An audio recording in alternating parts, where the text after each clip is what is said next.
कल का last topic क्या था? हैं? गुरुत्वीय विभव और एनर्जी भी तो थी उसी से रिलेटेड। चलिए आज होगा एस्केप वेलोसिटी और ऑर्बिटल स्पीड।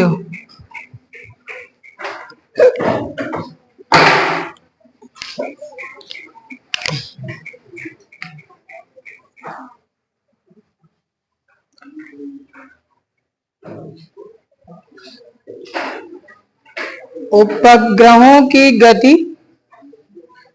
इसी को बोलते हैं पलायन वेग, इसी में पढ़ना है।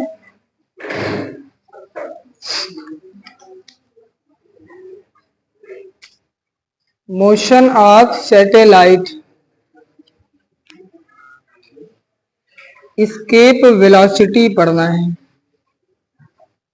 सबसे पहले इसमें आपको मालूम है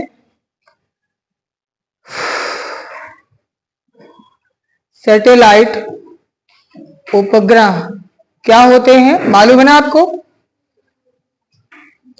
क्या होते हैं? ग्रह के चारों ओर, हाँ, घूमने वाले पिंड, particle which revolve around the planet. ये आपको मालूम है दो टाइप के होंगे, एक होगा नेचुरल, गर्मी कुछ ज्यादा नहीं है, दूसरा होगा आर्टिफिशियल।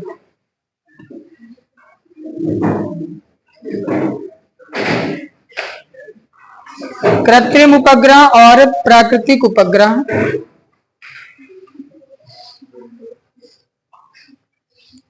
प्राकृतिक जैसे आपको मालूम है, आपको पहले से ही मालूम है, पृथ्वी का चंद्रमा है।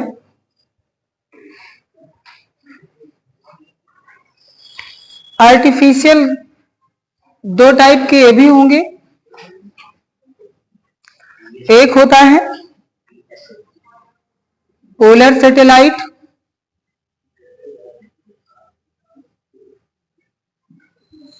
ध्रुवीय उपग्रह, और दूसरा, हाँ,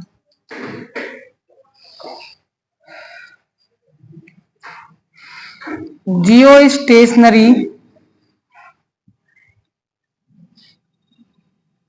सैटेलाइट।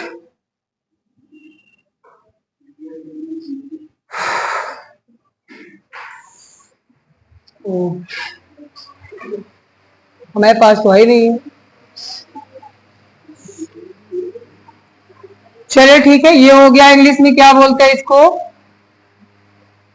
भू स्थिर उपग्रह, या इसी को बोलते हैं भू तुल्यकाली उपग्रह भी बोलते हैं।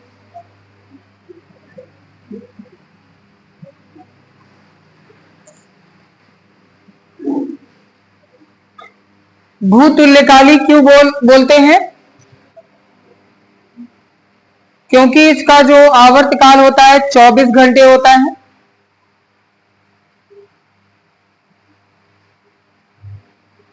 एक चक्कर कितने टाइम में? 24 घंटे, यानी पृथ्वी के समान। पृथ्वी जैसे 24 आवर में एक राउंड लगाती है अपनी एक्सिस पे, वैसे ही ये भी लगाता है। और ये होता है 36,000 किलोमीटर पर, अर्थ से इतनी हाइट पर होगा। इनका उपयोग क्या होता है? अच्छा, इनको संचार उपग्रह भी बोलते हैं। इनको संचार उपग्रह भी बोलते हैं। और इसका काम होता है, इसमें होता है नेटवर्क में।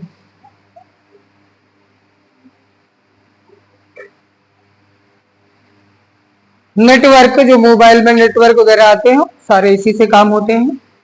ध्रुवीय उपग्रह का काम क्या होता है? अच्छा, इसको लॉन्च किससे करते हैं? GSLV, जियो स्टेशनरी लॉन्च व्हीकल। पूरा फुल फॉर्म भी लिख लेना, ये भी आपको जानना होगा। इसको बोलते हैं PSLV, polar satellite launch vehicle. ये क्या करता है? ये पृथ्वी के किसी भूभाग की जानकारी दे देता है।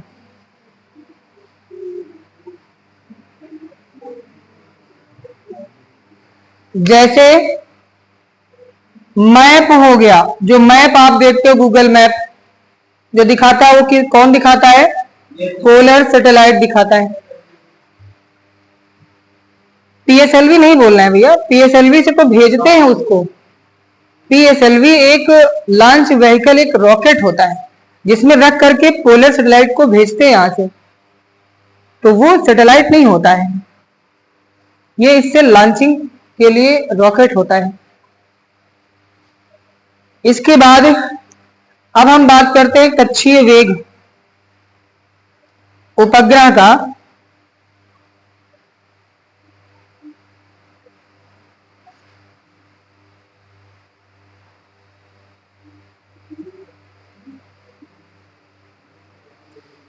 Orbital speed of satellite. तो ऑर्बिटल स्पीड क्या होगा सैटेलाइट का? आपको बोला था, अगर मान लीजिए ये अर्थ हो गई, पृथ्वी हो गई, और इसके अराउंड एक सैटेलाइट घूम रहा है ऐसे,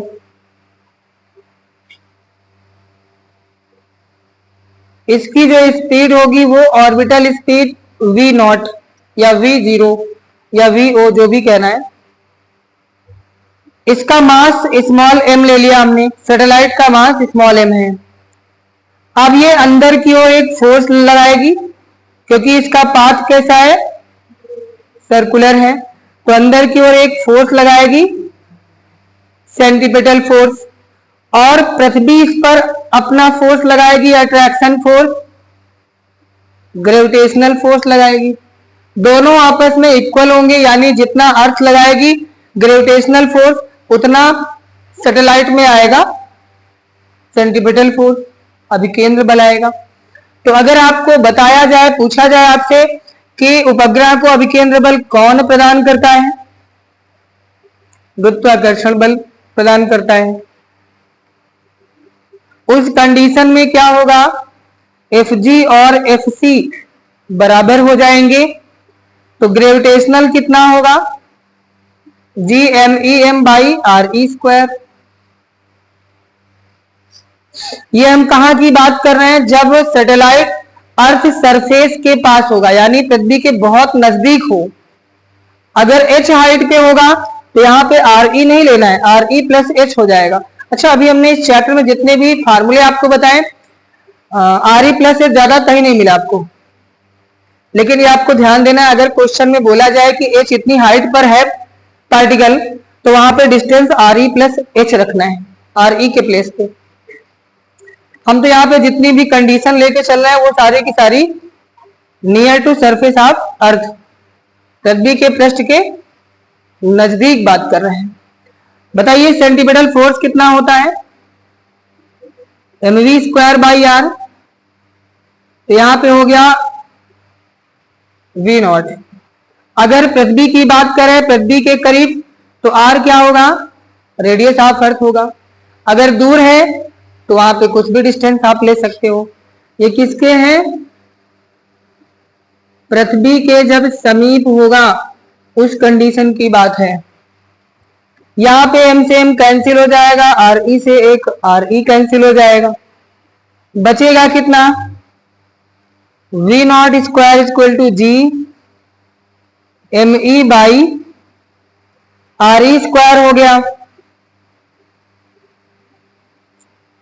√G me/Re²।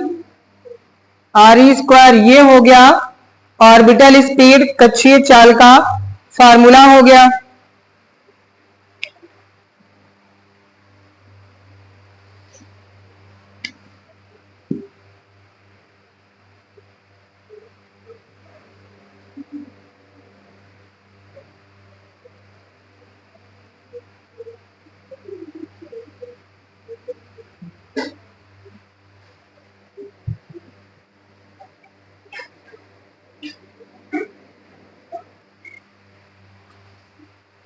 कल कार्यक्रम में कौन कौन पार्टिसिपेट ले रहा है भैया? ले रहे हो? कितने टाइम आओगे? सुबह आओगे? स्कूल नहीं है क्या आपका? इसीलिए जिनका स्कूल है वो कहाँ आ पाएंगे। हम तो सोच रहे थे, सर से भी हमने कहा था कि लगभग 10 के बाद करो या फिर यही टाइम कर लो, सबसे अच्छा है। मॉर्निंग टाइम रखेंगे तो हम लोग स्कूल जाएंगे कि यहाँ आएंगे, कहाँ जाएंगे, फंस जाएंगे, आ ही नहीं पाएंगे। या तो इतना हो कि भैया सिर्फ झंडारोहण करना है, चले आओ, चले जाओ, लेकिन 2-2.5-3 घंटे लगेगा। तो ये चीज है। इधर से कोई पार्टिसिपेट किया गर्ल्स में? 2 3 4 5 तो तबीयत नहीं सही? तबीयत में क्या हो गया? अरे मुंह से बोलना है, बोल नहीं पाओगे हैं? नहीं बोल पाओगे। कभी आज तक बोले हो कि नहीं बोला है? क्या बोला है? स्पीच। यहाँ भी स्पीच दे देना, 5 मिनट की दे देना, तालियां तो बजवा लेना अपने लिए। ये तो हमें शौक नहीं है। प्राइज लोगे, प्राइज मिलेगा।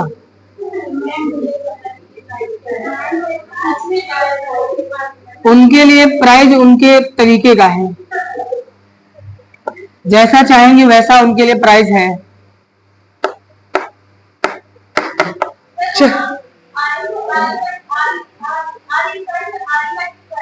कहा?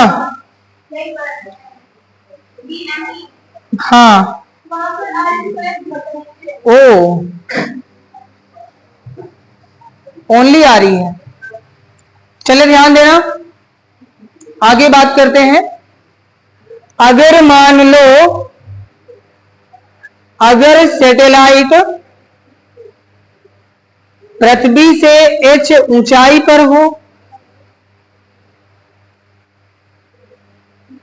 If satellite at h height from the surface of earth, अगर सैटेलाइट पृथ्वी से h ऊंचाई पर हो तो ऑर्बिटल स्पीड क्या हो जाएगी?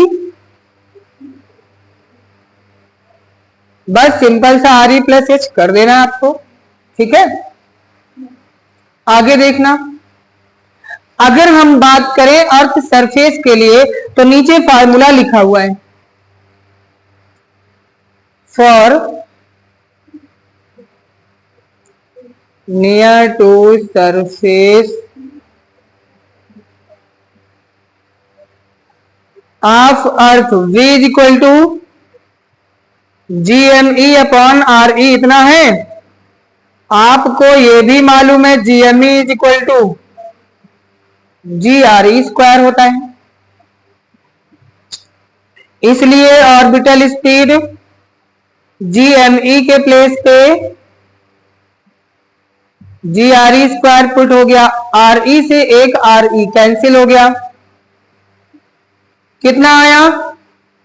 तो ऑर्बिटल स्पीड का नेक्स्ट फार्मूला है GRE।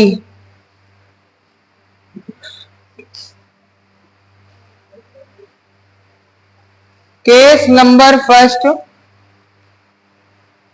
आपको मालूम है स्मॉल g की वैल्यू कितनी होती? 9.8। हम सॉल्व करने के लिए 10 रख लेते हैं, थोड़ा इजी हो जाए। और radius of earth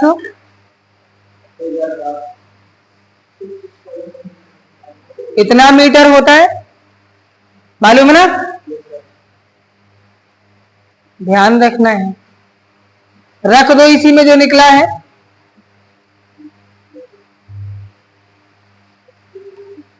we not equal to under root g r e, ये फार्मूला है ना, रख दो भाई। जी की वैल्यू 10, आर ई की वैल्यू,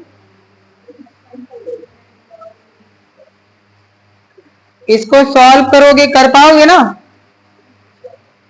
कह दो इत तो नहीं कर पाएंगे तो फिर क्या कर पाएंगे। इतना मीटर पर सेकंड हो गया ऑर्बिटल स्पीड, और 10 टू पावर 3 यानी 1000 मीटर हटा दोगे तो याद रखना भैया इतना ऑर्बिटल स्पीड होती है। अब बताया भी था कल, अगर किसी पार्टिकल को इतनी वेलोसिटी से फेंक दिया जाए यहां से तो सीधा पहुंच जाएगा ऑर्बिट में। इसके बाद अगर मान लो वो सैटेलाइट इतनी स्पीड से गया और घूम रहा अर्थ के चारों तरफ, तो एक चक्कर लगाने में टाइम कितना लगेगा, means time period. Time period कितना लगेगा एक चक्कर लगाने में? Time period of satellite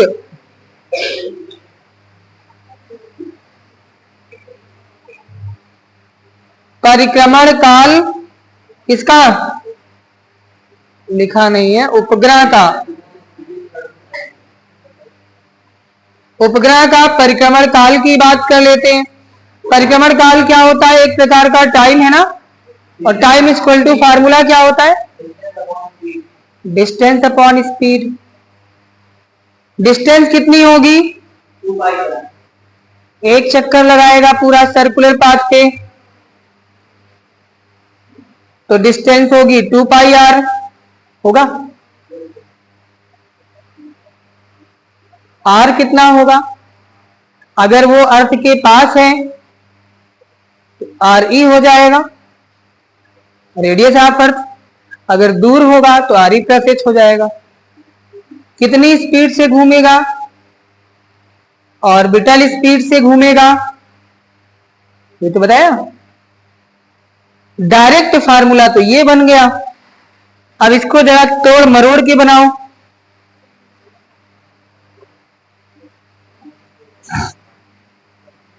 we not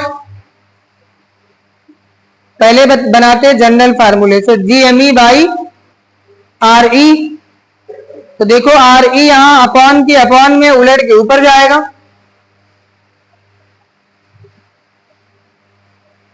to पाई, या ऐसे ही चाहे लिख दो r e upon g m e, लिख सकते ना ऐसे, ये बन जाएगा। और आर ई को अंदर भेज दो तो ये आर ई स्क्वायर बनेगा, यहां एक आर पहले से लिखा हुआ है।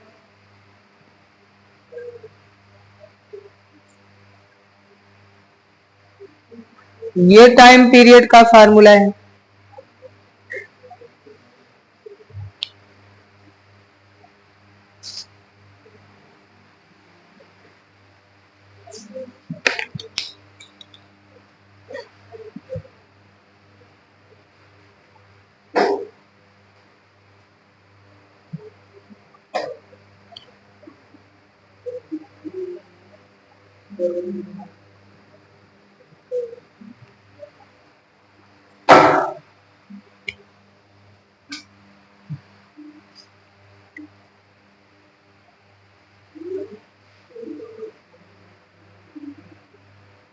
T is equal to 2 pi.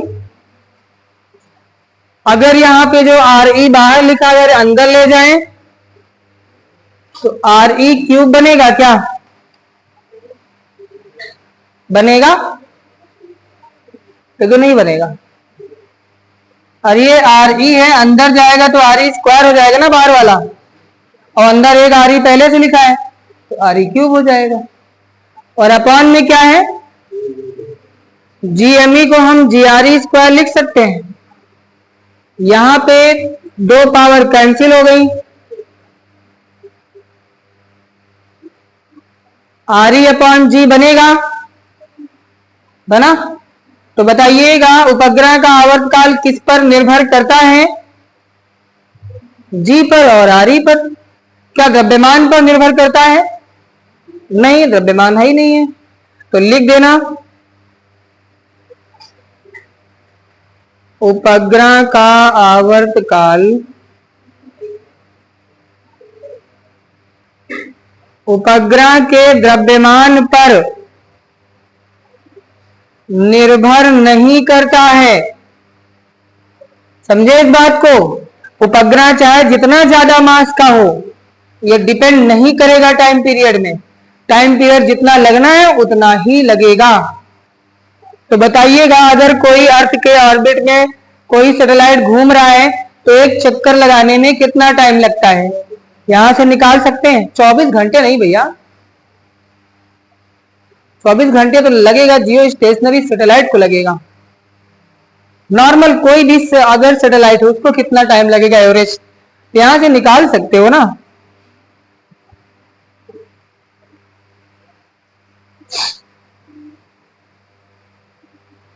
R E कितना, ठीक है, और अपॉन में जी 10 रख दिया। ये जीरो कैंसिल कर दो, यहां पॉइंट एक डिजिट के बाद और बढ़ जाएगा। बताओ 0.64 का अंडर रूट पता है नहीं, मालूम है ना इतना होता है। और 10⁻6 का रूट, इसको तो सॉल्व कर पाओगे? सॉल्व करके देख लो कितना आता है। जितना आएगा उतना दिन होगा भैया।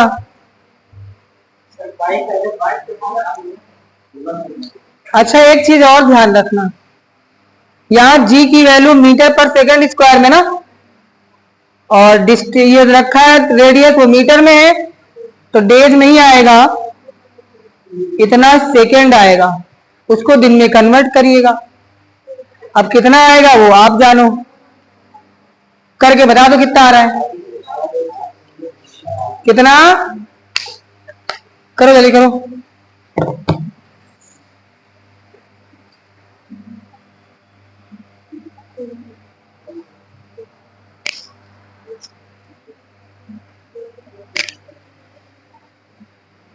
दूसरे से पूछोगे तो आंसर गलत हो जाएगा, अपने आप पे भरोसा रखिए।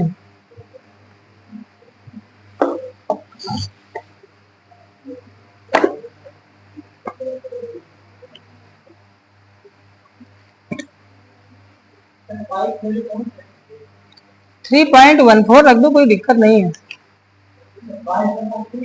है? से भी आएगा। बोले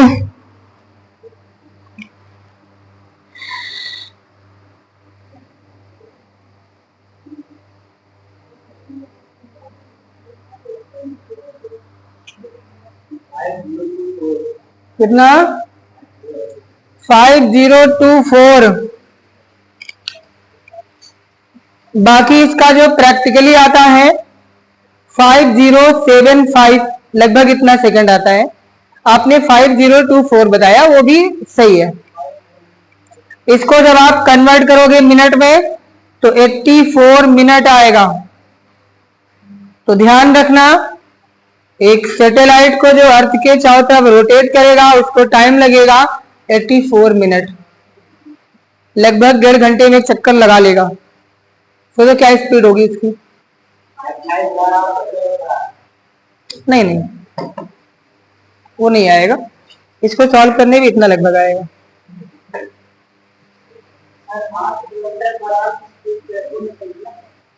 हाँ,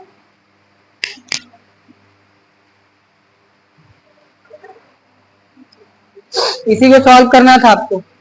हो गया, आगे बढ़ा जाए।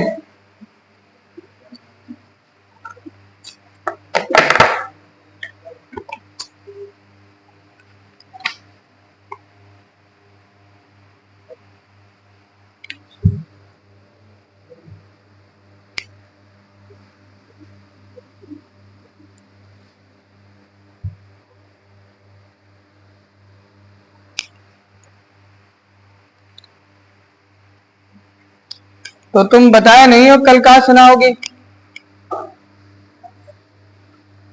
अरे सुनाओ ना, यहाँ पे खाली बता दो क्या सुनाओगे। स्पीच उन्होंने सुनी होगा है, सुनाओगे?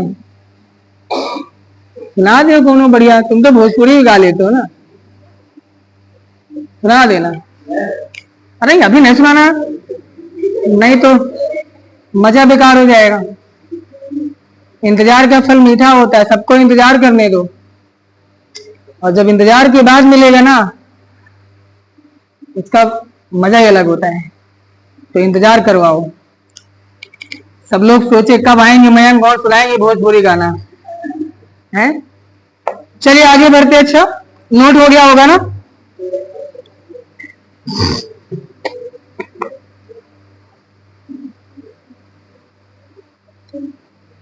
पृथ्वी के घूमने की डायरेक्शन क्या होती है? पृथ्वी आपकी जो रोटेट करती है वो किस डायरेक्शन से किस तरफ घूमती है? पश्चिम से पूरब की तरफ।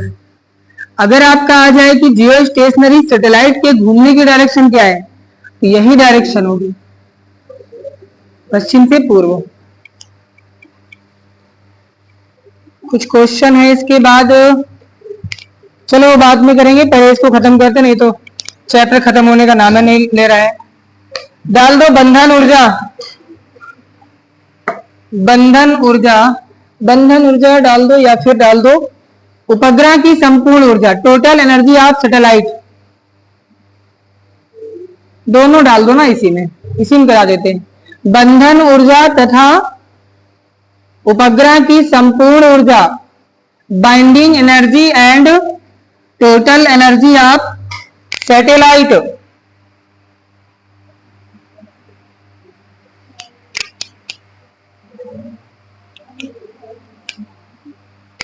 हो गया भैया? बाइंडिंग एनर्जी क्या होती है? बाइंडिंग एनर्जी का मतलब सिंपल सा है, अगर कोई पार्टिकल यहां पे अर्थ पे है, मान लो आप यहां पे हो, तो आप में कोई एनर्जी है जिसकी वजह से आप यहां पे रुके हो, अन्यथा इस प्लैनेट को छोड़ के कहीं चले जाओगे।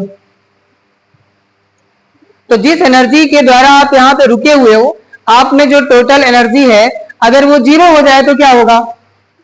आप चले जाओगे यहां से, यही तो होगा। तो टोटल एनर्जी को जीरो करने के लिए जो एनर्जी रिक्वायरमेंट होगी वही क्या होगी? बाइंडिंग एनर्जी होगी। या फिर आप ऐसे आप समझ लो कि किसी भी पार्टिकल को ग्रेविटेशनल फील्ड से निकलने के लिए, पृथ्वी के गुरुत्वीय क्षेत्र से बाहर जाने के लिए जितनी एनर्जी चाहिए वही होगी बाइंडिंग एनर्जी। पहले जो बोला था वो भी यही था ना, बस दोनों के कहने का सेंस अलग अलग था। मैंने कहा अगर कोई बॉडी यहां पे है, उसमें जो टोटल एनर्जी होगी, पोटेंशियल काइनेटिक जो भी होगी, अगर वो टोटल एनर्जी जीरो हो जाए तो वो बॉडी क्या होगी? अर्थ के ग्रेविटेशनल फील्ड को पार करके बाहर चली जाएगी, और जिस एनर्जी के साथ जाएगी वो एनर्जी होगी बाइंडिंग एनर्जी। अच्छा कैसे निकालोगे? मैंने देखो लॉजिक आप देख लो, मैंने क्या कहा था, टोटल एनर्जी जो भी होगी उसको जीरो करना है, तो टोटल एनर्जी जो भी निकलेगी उसका केवल साइन चेंज कर दो, अपोजिट साइन के साथ मिला देंगे, जीरो हो जाएगा, तो वही क्या हो जाएगी? बाइंडिंग एनर्जी हो जाएगी। ऐसे निकाल लेना है। तो हम लोग क्या निकालें बताओ? बाइंडिंग एनर्जी के लिए क्या निकाला जाए? टोटल निकालना पड़ेगा। चलिए करते हैं। अब आप बताइए, आप यहां पे हो, आपके अंदर मान लो जो भी एनर्जी है वो टोटल कौन सी है? पोटेंशियल है, और साथ ही साथ काइनेटिक होगी। टोटल पोटेंशियल और काइनेटिक को मिला दो तो यही मिलकर के टोटल एनर्जी बनेगी। और पोटेंशियल एनर्जी क्या होती है पीछे कल बता चुके हैं, ग्रेविटेशनल पोटेंशियल एनर्जी कल बताया था। काइनेटिक एनर्जी आपको मालूम है, half m v square. Velocity कौन सी होगी? ऑर्बिटल स्पीड होगी।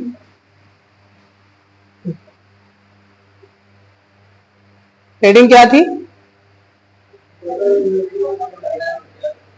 Total energy and binding energy of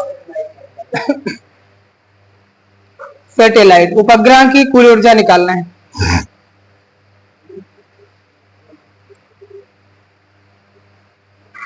तो भैया दो टाइप की एनर्जी होंगी, एक होगी ग्रेविटेशनल पोटेंशियल एनर्जी, गुरुत्वीय स्थितिज ऊर्जा, U बराबर क्या आया था, -GMEM अपान, ये कल लिखा था, एंड काइनेटिक एनर्जी, गतिज ऊर्जा, K इज इक्वल टू आपको मालूम है हाफ mv², और v क्या होगा, v0², क्योंकि यहां पे स्पीड कौन सी होगी, ऑर्बिटल स्पीड होगी, और आपको मालूम है ऑर्बिटल स्पीड का फार्मूला, अभी जल्दी बोला, अभी लिखा नहीं, लिखा मिट गया, √GME/, स्क्वायर लगा है, आपको मालूम है स्क्वायर करेंगे तो रूट हट जाएगा, तो यहां से स्क्वायर करोगे आप तो रूट हट जाएगा, GME/RE आ गया, कितना बना, 1/2 कैपिटल GMEM/RE हो गया, ये क्या निकला है, टोटल काइनेटिक एनर्जी हो गई। अब आपको निकालना है टोटल एनर्जी, तो टोटल एनर्जी क्या होगी, पोटेंशियल प्लस काइनेटिक दोनों को कर देना है ऐड, पोटेंशियल कितनी है, -GMEM/ और प्लस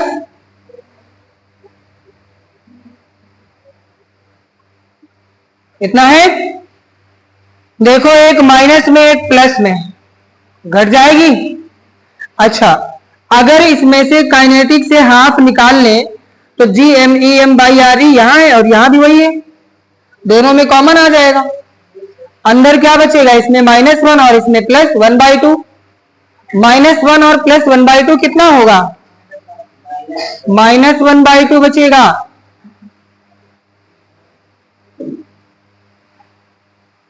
ये हो गई भैया क्या, टोटल एनर्जी। अब आपको पता है बाइंडिंग एनर्जी क्या होगी, हमसे अच्छा पता है आपको, सबको पता हो गया होगा ना बाइंडिंग एनर्जी कितनी होगी, बोलो कितनी होगी, बस साइन को चेंज कर देना है। तो भैया यदि टोटल एनर्जी 0 हो जाए तो क्या होगा, उपग्रह क्षेत्र को पार कर जाएगा,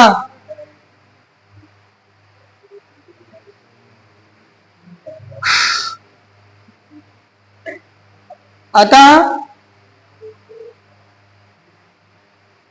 बंधन ऊर्जा क्या होगी, ये जो माइनस है यही हो जाएगी, मतलब इतनी अगर हम इसमें जोड़ दें टोटल एनर्जी में, आपके पास जो है इतनी एनर्जी जोड़ दें तो 0 हो जाएगी।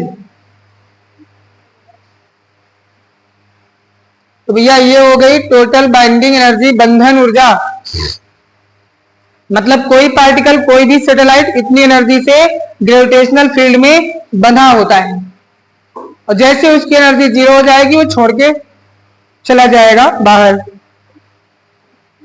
दूसरी चीज यहां पे एक और फार्मूला इसे बना देते हैं, क्योंकि GME=GRE², इसलिए टोटल एनर्जी क्या होगी,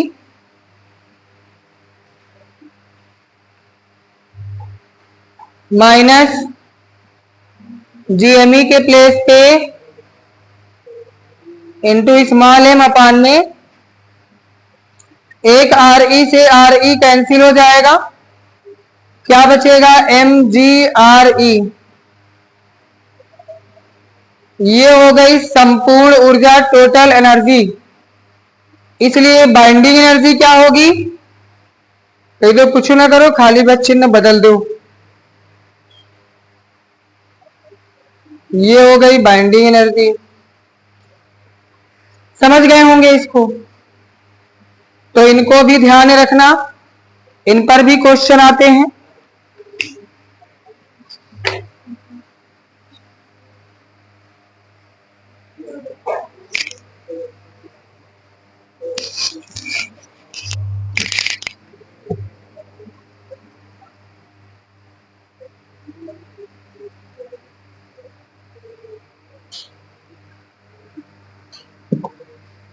अच्छा, बाइंडिंग एनर्जी मिल गई है ना, टोटल एनर्जी को जीरो करना है तो बाइंडिंग एनर्जी मिल गई। अब आप बताइए स्पेस में कितनी एनर्जी होती, अनंत पर कितनी एनर्जी होती उपग्रह की, बोलो। अनंत पर उपग्रह की संपूर्ण ऊर्जा कितनी होगी, जीरो हो जाएगी। संपूर्ण ऊर्जा इनफाइनाइट पे जीरो हो जाएगी, क्योंकि वही तो बोला कि शून्य कर देना है। अगर नहीं मालूम है इसको लिख लेना, इनफाइनाइट पे उपग्रह की टोटल एनर्जी जीरो।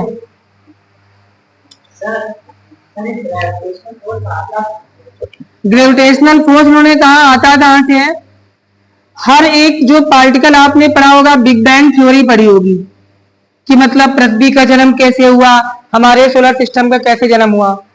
तो आपने मोटा मोटा आंकड़ा ये पढ़ा है कि जितना हमारा सोलर सिस्टम है उसमें जो प्लैनेट है और सन है, ये सब पहले एक पार्टिकल था, ये स्पेस में था, और वहां पे कोई मृत तारा, जो डेड स्टार होते हैं, तारे भी मरते हैं, ठीक है, जब मर जाता है तो वो एक अनंत काल के लिए, बहुत टाइम के लिए वो एक डायरेक्शन में चलना स्टार्ट कर देगा, और चलते चलते कभी ना कभी वो किसी दूसरे स्टार से टकराएगा, तो वो आकर के मृत तारा आकर के हमारे इस पार्टिकल से टकराया होगा, और टकराने के बाद इसके ढेर सारे टुकड़े हो गए, जिनमें से एक टुकड़ा हमारी अर्थ है, और सब अलग अलग डिस्टेंस पे जाके चले गए सूरज से। सूरज जिनमें सबसे बड़ा पार्टिकल था, उसमें हीलियम का अथाह भंडार था, जो आज तक जलता आ रहा है, आज तक बुझा ही नहीं। और इस पे जो भी पार्टिकल थे, हमारी पृथ्वी ये भी आपका गोला थी, क्योंकि पहले ये भी सूरज का टुकड़ा थी। इसके पास एक पर्टिकुलर, इसके पास एटमॉस्फेयर आ गया धीरे धीरे, और पानी इस पे आ गया धीरे धीरे, उसकी जो अपर लेयर है वो ठंडी हो गई, और ठंडी होते होते यहाँ पे जीवों का निर्माण हुआ। लेकिन अंदर का जो कोर है वो अर्थ के प्रेशर के कारण, वायुमंडलीय दबाव के कारण अभी भी ठंडा नहीं हुआ। उसका टेम्परेचर आज भी सन के बराबर है, लगभग 6000 डिग्री सेल्सियस। इतने अधिक टेम्परेचर पे आप सोचिए कौन सी चीज होगी जो बॉइलिंग पॉइंट पे नहीं होगी, सब कुछ उबल रहा होगा। तो अंदर का कोर भी क्या होगा, अर्थ के अंदर उबल रहा होगा। लेकिन उबल के जाएगा कहां, कहीं स्पेस तो है नहीं, हर तरफ से बंद है। तो हाई टेम्परेचर के कारण उसके पार्टिकल घूमना स्टार्ट कर दिए, जैसे सिलेंडर में बंद गैस घूमने लगती है, वैसे वो पार्टिकल घूमना स्टार्ट कर दिया, और उनका पाथ क्या हो गया, सर्कुलर हो गया।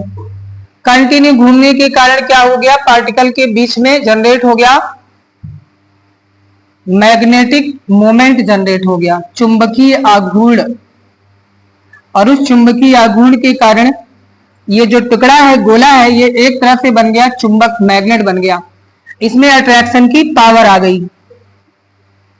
किसके कारण आया, जो कोर भरा हुआ है अंदर, उसके घूमने के कारण। और उसी के कारण क्या हुआ, अर्थ रोटेट करना स्टार्ट कर दी अपनी एक्सिस पर। अगर अर्थ का कोर किसी तरह से ठंडा हो जाए तो पृथ्वी पर दिन रात होना बंद हो जाएंगे, पृथ्वी अपनी एक्सिस पर घूमना बंद कर देगी। और दूसरी चीज, अर्थ का अपना ग्रेविटेशनल जो फोर्स है वो खत्म हो जाएगा।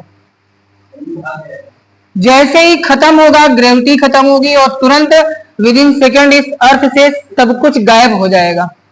आपकी बॉडी गायब हो जाएगी, सिर्फ हड्डियां बचेंगी, ढांचा बचेगा। पेड़ पौधों में जो हरा दिख रहा है सब पूरा गायब हो जाएगा, सिर्फ लकड़ियां खड़ी रहेंगी। क्यों? क्योंकि जहां जहां पे वाटर है, H2O है, वो क्या है? हाइड्रोजन और ऑक्सीजन है। जैसे ही ग्रेविटी खत्म होगी, हाइड्रोजन ऑक्सीजन अर्थ को छोड़ के पलायन कर जाएंगी। बाइंडिंग एनर्जी उनकी हो गई, टोटल एनर्जी हो गई 0, भाग जाएंगी। तो आपके अंदर भी तो 70% वाटर है, गायब हो जाएगा। विद इन सेकेंड के अंदर इस धरती पे जो इतना बड़ा समुद्र भरा पड़ा है गायब हो जाएगा। सिर्फ एक काम करना है, कोर को ठंडा कर देना है। अब वो पॉसिबल नहीं, किसी के बस की बात नहीं है। इस पर एक मूवी बनी है, देखिएगा, हॉलीवुड की है, द कोर। कोर मूवी है, कोर है या और है, शायद कोर ही है, देखिएगा। इसमें जो मैंने बताया ना, कुछ लोग यही करते हैं, चलो हम अर्थ के अंदर एक करते हैं ड्रिल। उनके विचार में आया कि हम होल करेंगे और अंदर जा करके इस कोर को ठंडा करेंगे। तो एक बढ़िया अपना बनाए, एक गाड़ी टाइप की, सुरंग में लेके गए और जाते जा रहे हैं अंदर, जैसे जा रहे हैं अंदर का टेम्परेचर बढ़ता जा रहा है। एक ऐसा कंडीशन आ गया, एक ऐसी कंडीशन आ गई कि इतना ज्यादा टेम्परेचर हो गया कि जिस यान से जा रहे थे वो, उसकी ऊपरी लेयर मेल्ट होने लगी। मतलब इतना टेम्परेचर की पिघलना शुरू हुई। फिर भगे वहां से, लौट आए। अब उन्होंने दिमाग लगाया, कुछ ऐसा कर दो कि अंदर जो बाहर की लेयर है, अंदर के टेम्परेचर का कोई फर्क ही ना पड़े हमारे यान पर। तो उन्होंने क्या किया, अपने यान को 2 लेयर में बनाया, एक इनर लेयर, एक आउटर लेयर, और इन दोनों के बीच में भर दिया लिक्विड एल्यूमिनियम, नाइट्रोजन। आपको पता है सबसे ठंडी होती है, -180 डिग्री सेल्सियस का टेम्परेचर होता है नाइट्रोजन का। अगर आपकी उंगली पे गिर जाए लिक्विड नाइट्रोजन, अगर गिरेगी ना, पता है क्या होगा? अगर कोई इसको पकड़ के ऐसे ऐसे ऐसे कर दिया तो कट से टूट जाएगी, अलग हो जाएगी, क्योंकि फ्रीज हो जाएगी आपकी उंगली। और अगर उसको थोड़े टाइम में टेम्परेचर नहीं मिला बॉडी के अनुकूल, तो क्या होगी, वो वहां से सारे के सारे सेल्स क्या होंगे, डैमेज हो जाएंगे, फिर उतनी उंगली काटनी पड़ेगी। जैसे किसी आदमी को ऐसे चाकू लेके मार दो पेट में, नहीं मरेगा, लेकिन ऐसे ही बर्फ का चाकू, बर्फ का टुकड़ा हो, मार दो पेट में, और 1 मिनट के लिए टुकड़ा रुक जाए पेट के अंदर, कोई बचा नहीं पाएगा उसको। क्यों? क्योंकि वहां की सारी सेल्स डैमेज हो जाएंगी, उसने कर दिया फ्रीज। जैसे कभी किसी को थप्पड़ मार दो या कभी कोई चीज से डर जाओ आप, तो पूरा फेस लाल हो जाता है। मार के देखो बगल वाले को कैसे करके, तो रेड हो जाएगा। ये रेड क्यों क्यों हो जाता है? यहां पे होता है क्या, सेलुलोज पड़ा होगा ना, जैसे ही मारोगे यहां का सेलुलोज मर जाएगा, तुरंत मर जाएगा। और वहां का मर जाएगा सेलुलोज, तो क्या करेगा कि केवल बचेगा आरबीसी, रेड ब्लड सेल, वही भागेगा, तो वही आपको रेड रेड दिखेगा। थोड़ी देर में बाहर की जो सेल्स हैं, जहां के सेलुलोज मर गए हैं, उसका स्थान भर लेंगे, फिर थोड़ी देर में नॉर्मल हो जाएगा। तो ये बायोलॉजी में होता है, तो इनको भी चीजों को देखना है। तो वही कहानी, मूवी देखिएगा, समझ में आ जाएगा। वो लिक्विड नाइट्रोजन को भर करके गए, लेकिन जैसे ही अब जहां तक पहले गए तो उसके और अंदर चले गए, देखा कि बहुत तेज उबल रहा है, सेंटर तक नहीं पहुंच पाए।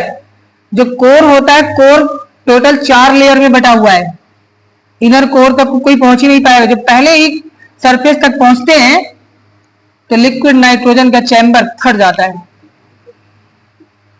और उसके आगे फिर इनका जाना संभव नहीं हो पाता है, जा नहीं पाए। नहीं तो सोचे थे कि वहां जाएंगे अंदर और ये पूरा लिक्विड नाइट्रोजन कोर में छोड़ देंगे, अब पूरी जो आग जल रही अंदर ठंडी हो जाएगी। उनका यह था कि हम पृथ्वी पे दिन रात बंद कर देंगे। ऊब गए थे, मतलब उनको सोना बहुत पसंद था, तो कहें जब देखो तब सोते हैं, नींद नहीं पूरी होती है, सुबह हो जाती है, कहें अब हम इसको खत्म कर देंगे, माया हमेशा रात ही रहेगी। तो वही दोनों लोग विचार के इसी पर मूवी बनी है। हॉलीवुड बॉलीवुड में यही तो अंतर है। हॉलीवुड वाले जो मूवी बनाते हैं आपको टेक्निकल माइंड मिलता है, कुछ सीखने को मिलता है, और हमारे यहाँ जो मूवी बनती है केवल एक काम, हीरो हीरोइन बस, और कोनो काम नहीं ना। हीरो हीरोइन रहेंगे, वो उधर एक तरफ विलन वाले रहेंगे, एक तरफ अच्छा रहेंगे, वो दोनों में अफेयर हो जाएगा, क्यों दोनों किसी मारेंगे पीटेंगे, जगह जगह यही काम करें, और कोई नहीं है। इसीलिए हमारा इंडिया पीछे पड़ा है, इसीलिए इंडिया पीछे पड़ा है। क्यों? हम लोग ऐसी मूवी देखते हैं, यही विचार आ रहे दिमाग में। अरे मूवी वो देखिए भाई, आप अमेरिका को क्यों देख रहे हो? उनके यहाँ टेक्नोलॉजी इतनी क्यों एडवांस में होती है? बच्चे देखते हैं, अच्छा ऐसे हो रहा है मूवी में, ऐसे हम भी करके देखेंगे। और हमारे यहाँ भाई जो मूवी में देखते हो, मूवी क्या होती है बताओ हमको? मूवी एक समाज का आईना होती है, दर्पण होता है, उसमें आप देखते हो समाज को कि ऐसा ऐसा हो रहा है, और वही आप करते हो। अभी कोई जैसे पिक्चर में कोई ड्रेस चल जाए फेमस, जैसे वो देखा नहीं, और जैसे देखा था वो सलमान खान यहाँ चश्मा लगा के घूमता था, लड़के लगा के घूमने लगे, और वही वाला चश्मा मार्केट में फेमस हो गया, खूब बिक रहा था, है ना? वैसे ही ये क्या है, हम लोग उसको देख के अपने ऊपर अप्लाई करते हैं। तो मूवी भी ऐसी देखिए जिनसे कुछ सीखने को मिले, और ऐसा नहीं है कि सारी की सारी मूवी हॉलीवुड में बनी है। अपने यहाँ साउथ इंडियन में भी ऐसी बहुत सारी एडवांस लेवल की मूवी बन चुकी है जिनसे आप सीख सकते हो। यूनिवर्स को सीखिए, स्पेस को सीखिए, कोर इसको सीखिए। अच्छा एक और मूवी जैसे है लूसी करके, द लूसी, देखा लूसी? नहीं, लूसी मूवी नाम है इसका। अब नाम लग रहा है कि क्या है, पता नहीं क्या है, मूवी बेकार सी है। इसमें क्या है, देखना इसलिए चाहिए आपको। होता क्या है कि जैसे आपने पढ़ा है कि इंसानों का दिमाग एक तरह से मान लो कि कंप्यूटर है, ठीक है? हम लोग अपने दिमाग का कितना % इस्तेमाल कर पाते हैं? बहुत ज्यादा, 5%। जो साइंटिस्ट हुए जैसे आइंस्टीन का दिमाग कितना था, जो रिसर्च किया गया था, 0.7%, 1% नहीं। कितना कम यूज कर पाते हम लोग।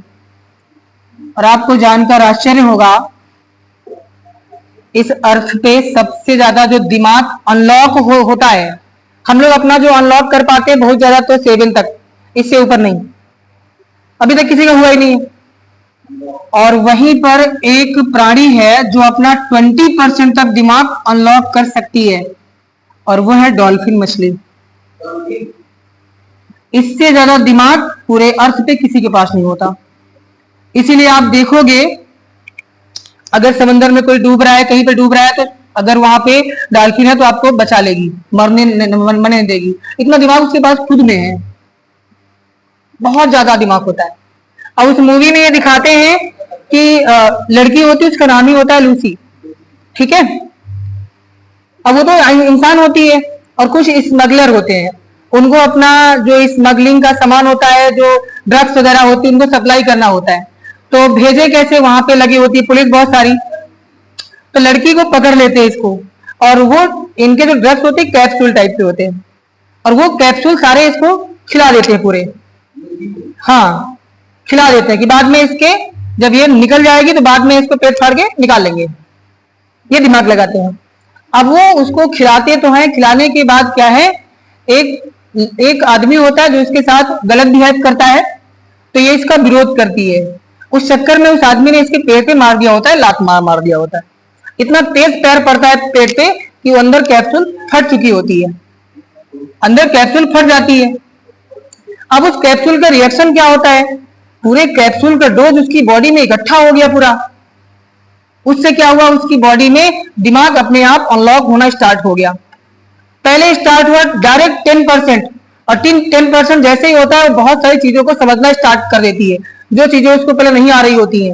उसके बाद 20%, 20 के बाद 30%, और जैसे जैसे 30% होता है ना, इतना दिमाग कि वो इंसान की बॉडी के आर पार इंसान की बॉडी का ऑनलाइन कर लेती है एक्सरे, सिटी स्कैन, आपकी बॉडी में कहाँ क्या खराबी है, आपकी बॉडी में कहाँ क्या चल रहा है, कितना ब्लड है, कहाँ कितना पंप हो रहा है, ऐसे देखकर बोल देगी। इतना दिमाग हो गया। फिर 50% होता है, और 50% होता है पूरा जितना यूनिवर्स के बायोलॉजिकल चीजें हैं सब देख रही होती है। पेड़ है, पेड़ की पत्तियों में क्या है, ग्रीन कलर क्या जा रहा है, ये फ्लोएम जा रहा है, जाइलम जा रहा है, सब दिख रहा है उसको। और जैसे ही 80% हो गया दिमाग, 80% होने पर क्या हुआ, उसको भूत भविष्य वर्तमान तीनों दिखना स्टार्ट हो गया। ये कैपेबिलिटी आ गई कि वो 200 साल पीछे वाले टाइम पे चली गई, विद इन सेकेंड वहां पे चली गई। फिर देखा जिस टाइम पे अभी यहां पे आज से 1000 साल आगे वाले टाइम पे पहुंच गई। ये क्या है, इसका मतलब है आप भगवान बन चुके हो, आपको सब कुछ पता है आने वाले टाइम पे क्या होगा, पीछे क्या हो चुका है, वहां भी पहुंच सकते हो। रियल में ऐसा हो सकता है। जैसे हमारे हिंदू धर्म में क्या होता है, आपने भी पढ़ा होगा, जैसे कुछ होते हैं तांत्रिक लोग होते हैं, कुछ पुजारी, सबकी बात नहीं करेंगे, आजकल तो ढकोसला सब बनाते हैं। कुछ जो होते हैं सिद्ध लोग, अब तो पता नहीं है भी नहीं, वैसे वो कुछ ऐसा करते हैं कि आपके आगे जो गलत होने वाला है कुछ कर्म कांड करके बना देंगे, कहेंगे आगे बुरा नहीं होगा, या होगा तो कम हो जाएगा, ऐसा कर देते हैं। तो ऐसा उसमें होता, वही कर सकता है जिसको पिछला अगला वर्तमान सब कुछ पता होगा। तो पिछले टाइम में जा करके आपका ठीक कर देगा कि आने वाले टाइम में वो गलती आपके साथ ना हो। और जैसे उसका 100% दिमाग होता है, वो तुरंत हो जाती है गायब, इनविजिबल। क्यों? अब जिसके पास 100% दिमाग होगा ना, वो एक ही टाइम पे हर जगह होगा। और एक ही टाइम पे हर जगह कौन हो सकता है? वो ईश्वर ही है, भगवान ही तो हो सकते हैं, जो हर टाइम पे यहां भी हो सकते हैं, कहीं पर भी, पूरे यूनिवर्स में कहीं हो सकते हैं। वैसे वो हो गई थी। हाँ, मतलब उसका दिमाग 100% यानी भगवान हो गया एक तरह से। वो चाहे तो एक नया यूनिवर्स बना सकती है, ऐसा हो गया उसके पास दिमाग इतना ज्यादा। भगवान श्री कृष्ण थे, उनके पास बताते 16 कलाएं थी ना, 16 कलाओं से युक्त, यानी उनका दिमाग 16% अनलॉक था। सबसे बुद्धिमान पुरुष, वही तो इतना बड़ा युद्ध करवा दिए थे। महाभारत का नहीं होता। सोच लो, जिधर वो पहुंच जाए वो अपने दिमाग से ही काया पलट। अब आप सोचिए, अगर आपका दिमाग इतना हो जाए, आप क्या कर सकते हो, आपको खुद नहीं पता है। जिसको चाहो पल भर में जीत पाओगे, जिसको चाहो पल भर में हरा सकते हो, हर तरह से ये कंडीशन आ जाती। तो ऐसी मूवी देखिएगा आप लोग, तो ऐसी चीजें देखो। अब ये नहीं कि भैया सैयारा मूवी आके जाके देख के आ रहे हो, ऐसी मूवी देख के तो लोग बर्बाद हो रहे हैं हमारे यहाँ। अब देख के आ रहे, घर में बैठे रो रहे हैं, दिखाएं सोशल मीडिया पर, रो रहे हैं सब। भैया हम नहीं देखे अभी तक, सोचा था, मन बनाया था कि हम भी जाके देख के आते हैं क्या है ऐसा, काहे रो रहे हैं। तो एक लोग बताएं हमको, कहे जाओ ना, उसमें अगर कोई छोड़ के चली गई या चला गया तो उसके गम में आपको रोना पड़ेगा। तो हमने कहा फिर तो हमको नहीं रोना पड़ेगा। तो ये सब चीजें हैं, तो ऐसी चीजों में अपना टाइम मत बर्बाद कीजिए। कुछ नॉलेज की चीज जो भी देखिए आपका मोबाइल, सोशल मीडिया इतना पावरफुल है कि आपको कहां से कहां पहुंचा सकता है ये बताने की जरूरत नहीं आपको, और कहां से कहां गिरा सकता है ये भी आपको पता है। तो उससे आप बहुत कुछ सीख भी सकते हो और उससे सीख कर बर्बाद भी हो सकते हो। तो आप पर डिपेंड करता है आप कौन सी चीज सीखते हो। चलिए, बाइंडिंग एनर्जी हो गई और हम लोग 2 मूवी की कहानी भी सुन चुके।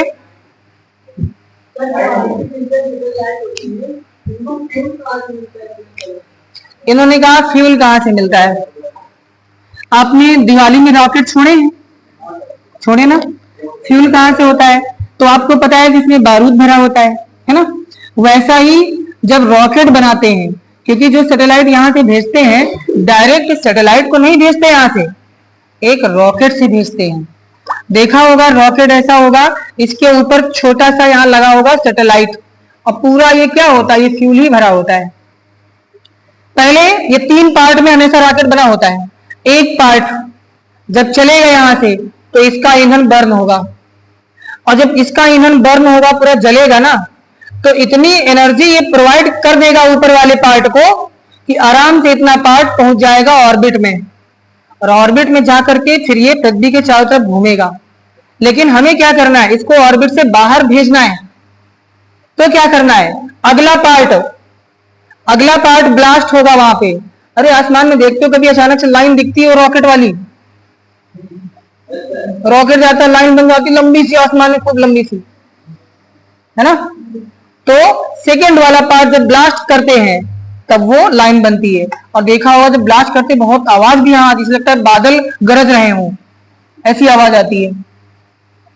कभी सुनना नहीं भाई, तुम कभी ध्यान देना ऐसा। तो और जब उसको वहां ब्लास्ट करते हैं तो न्यूटन थर्ड लॉ काम करता है, ठीक। और न्यूटन थर्ड लॉ काम करे, जितना तेजी से ब्लास्ट होगा ये आगे का पार्टिकल उतना तेजी से ऐसे जाएगा आगे। अब ये केवल बचा सैटेलाइट, ये पहुंच जाएगा स्पेस में, आराम से घूमेगा। ये काम होता है, समझे ना।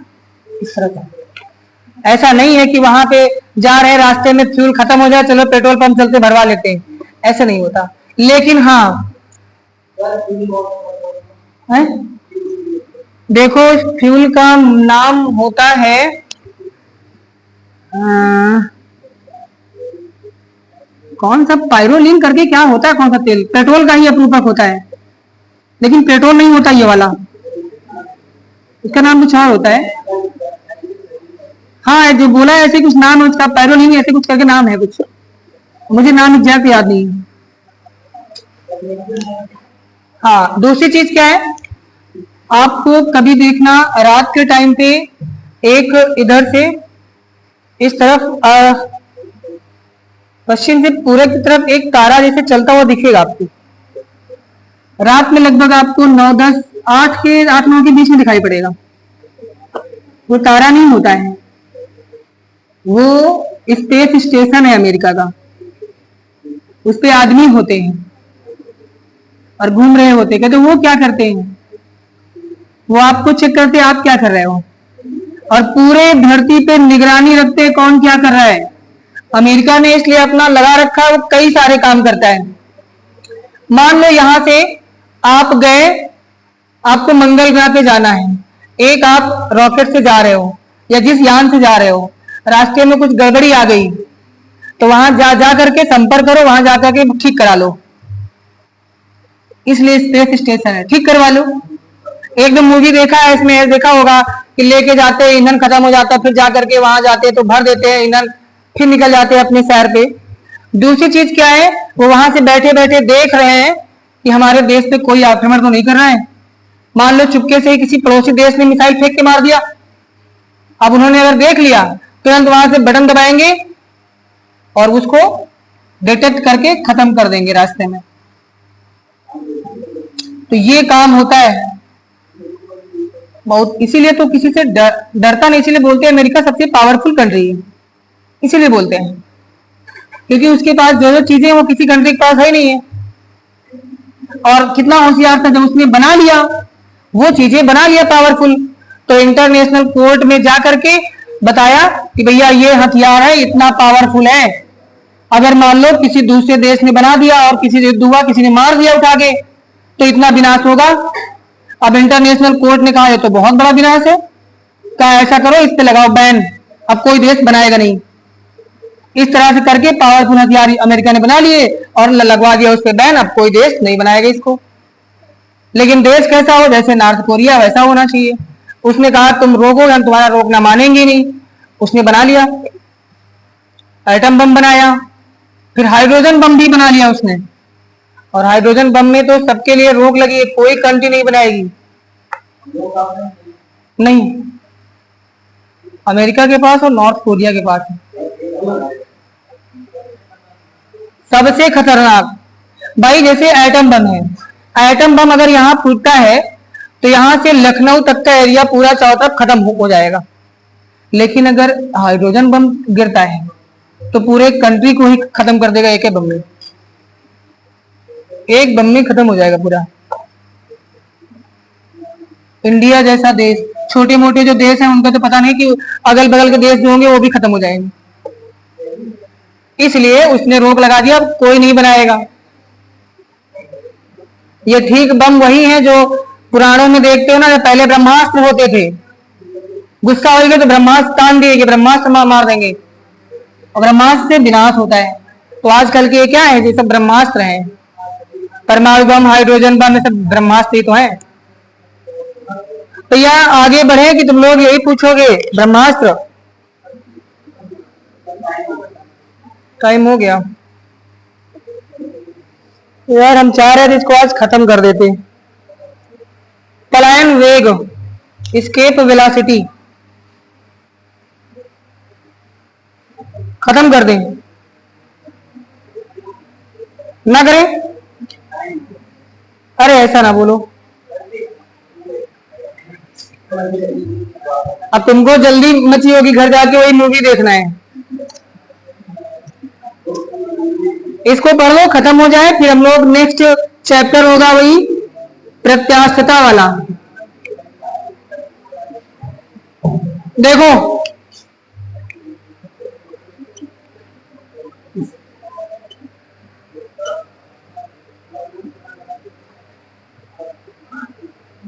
एस्केप वेलोसिटी, एस्केप का मतलब है आपके पास जो एनर्जी है उस एनर्जी को भी छोड़ करके आगे हम निकल जाए इनफाइनाइट पे। तो पलायन करने के लिए यानी गुरुत्वीय क्षेत्र के बाहर जाने के लिए जो एनर्जी चाहिए, जो वेग चाहिए, उसको बोलते हैं पलायन वेग, एस्केप वेलोसिटी। अब आप बताइए, अगर मान लीजिए यहाँ पार्टिकल है, आप मान लो पार्टिकल हो, आपको हमें पलायन करना है, तो अभी आपके अंदर जो एनर्जी है कौन सी होगी? पोटेंशियल एनर्जी होगी, ग्रेविटेशनल पोटेंशियल। और जब आपको वेलोसिटी दी जाएगी तो यही आपकी पोटेंशियल किस में कन्वर्ट होगी? काइनेटिक में कन्वर्ट हो जाएगी। यानी यू कहां? At earth, potential energy at earth, ये कन्वर्ट हो जाएगी काइनेटिक एनर्जी में। और वेलोसिटी कौन सी होगी? एस्केप वेलोसिटी वीई हो जाएगी। यही निकालना है। अब आपको मालूम है, यहां पहले लिखो काइनेटिक एनर्जी, पोटेंशियल कितनी? इतनी होती ना, यही है कि नहीं है? लेकिन माइनस आपको यहां पे क्यों? क्योंकि हमें मैग्नीट्यूड चाहिए, डायरेक्शन नहीं चाहिए हमको। तो यहां पे kinetic half m v square और वीई हो गया एस्केप वेलोसिटी। एम से एम कैंसिल हो जाएगा, दो इधर ले आओ। भैया समझ लो, जीवन में यही काम आएगा और आपकी कथा कभी काम नहीं आएगी।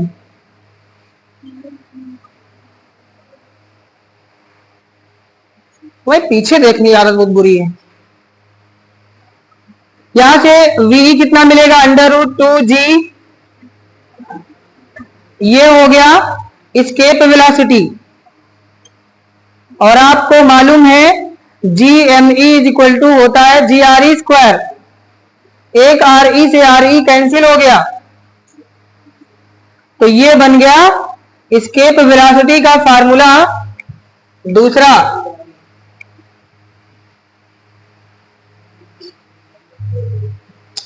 दूसरा देखिए, चूंकि g is equal to 10 metre per second square और रेडियस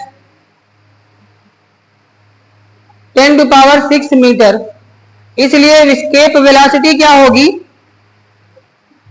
अच्छा, यहां से हम निकाल सकते हैं, वैल्यू पुट कर करके निकाल सकते ना। ये आएगा 11.2 किलोमीटर पर सेकेंड। और नहीं, डायरेक्ट आप निकाल लेते ना। कैसे? इस फार्मूले को हम लिखते √2 इंटू जी आर ई, ऐसा लिख सकते हैं, लिख सकते ना ऐसे। और रूट जी आर ई क्या होता है? ऑर्बिटल स्पीड होती है, कक्षीय चाल होती है ना। अगर यहाँ कक्षीय चाल रख दो 8 किलोमीटर पर सेकेंड और √2 से मल्टीप्लाई करा दो तब भी यही आएगा, तो ऐसे निकाल लो। तो ये हो गया एस्केप वेलोसिटी और ऑर्बिटल स्पीड में रिलेशन, कक्षीय चाल और पलायन वेग में संबंध, इनका रेशियो कितना होता है। बस भैया हो गया, पलायन वेग खत्म हो गया।